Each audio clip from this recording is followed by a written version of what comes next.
When you were little, what movies did you watch often? Anything Disney related, like Toy Story or The Lion King? Did your parents get you older Disney films, such as Snow White or Cinderella? Did you enjoy them? Are you an avid Disney fan, by any chance? If so, then what if I told you that there is a Disney film which has never been released, never have been spoken of, and nearly dropped out of its existence? First, let me give some backstory. My name is Tom Evans. I was taking a trip to Walt Disney World with my wife, Ashley, because we were huge fans of anything Disney and we needed a getaway from our busy lives. We had very taxing jobs. We went to the Cinderella Castle at the Magic Kingdom. As I was admiring the craftsmanship of the marvelous castle, this very elderly lady walks up to me. She appeared to be unkempt, with very raggy gray hair, flabbed and wrinkled face, somewhat of a crooked nose, dented and crack, piss yellow teeth, and lazy eyes. I noticed that she was wearing a park employee uniform, and she had her own name tag, so I gave her the benefit of the doubt. I noticed that her name was Ashley. "Hey, you have the same first name as my wife." "Castle." I was very awestruck. This lady must have been going on a smile. She was pointing to the castle when she said that. So at the time, I thought she was asking if I'd like to go inside.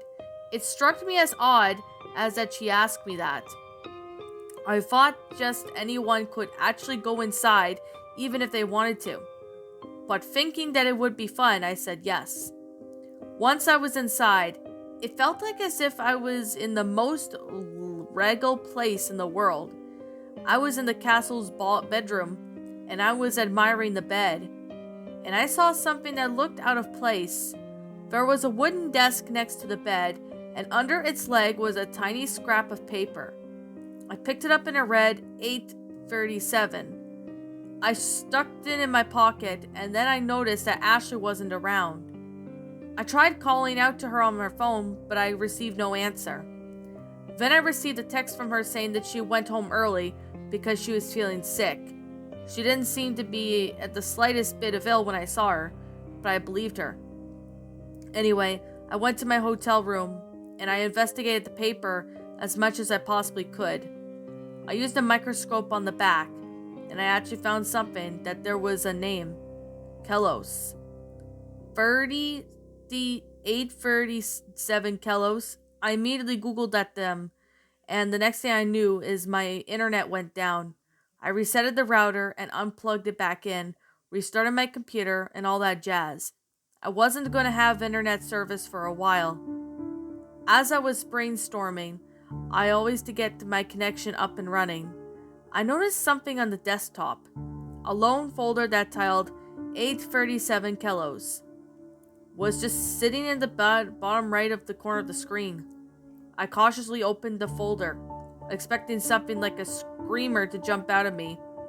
I've had pretty bad computer viruses before, or a blue screen of death, but nope, the folder opened to look like any other would.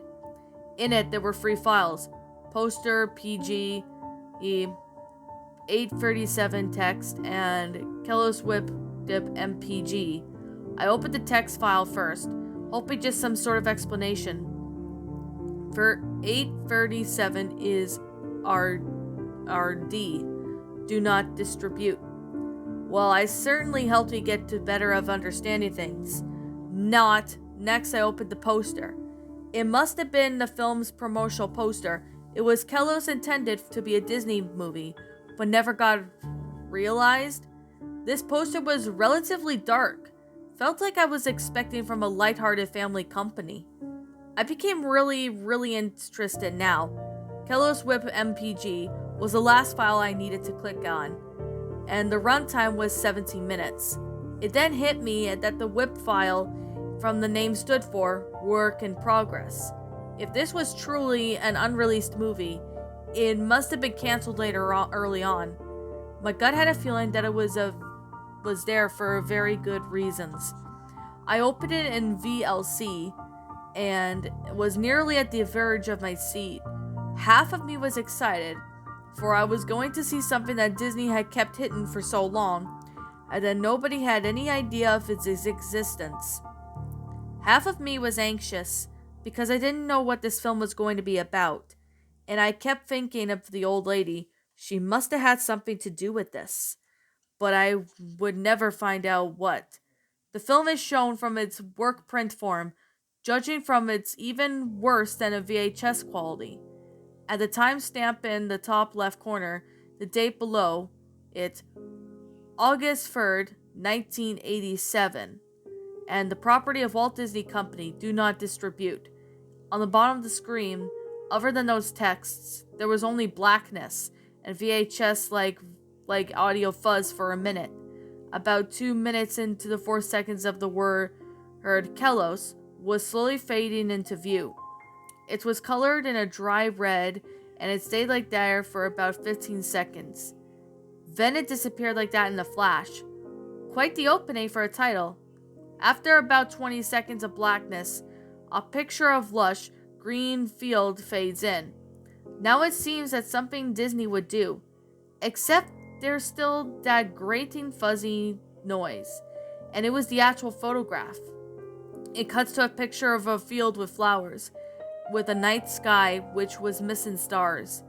I expected this to be an animated film, not a compilation of photographs. The next photo was that of a bowl full of fruit. Part of me now thought that this was some sort of joke, but I sat patiently. After all, I had heard about 8 minutes to go. The next 3 minutes were just pictures, mostly of flowers or trees. But as time went on, they got increasingly off-putting. A picture of an empty street came up, and after that, a picture of a completely empty house. The next picture was that of a graveyard, with neat rows of gravestones, trees devoid of leaves, and a lone man in the distance. Standing over a grave, I couldn't make out any detail on him, and he appeared to be colored in all black, as if he were a silhouette. The slideshow stopped there.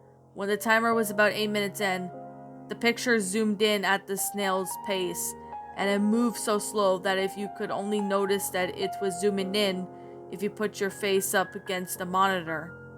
This went on until there was only 1 minute of the video left. It then zoomed far enough to the point where you could see a figure up close.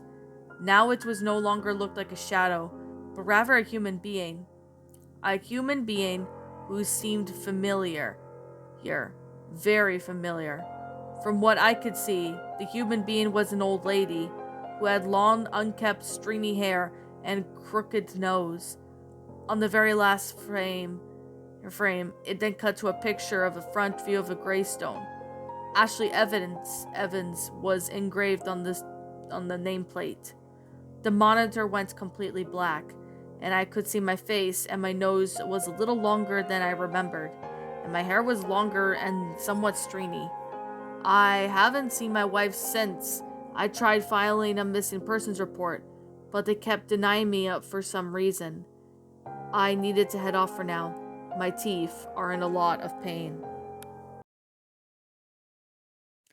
And that, my little pretties, was Disney's Kelos, a creepypasta. Well, a Disney pasta. I guess you could say that. I don't really know what to call this one. My final thoughts in this story. Now, this story I would have to say is a really good Disney creepypasta.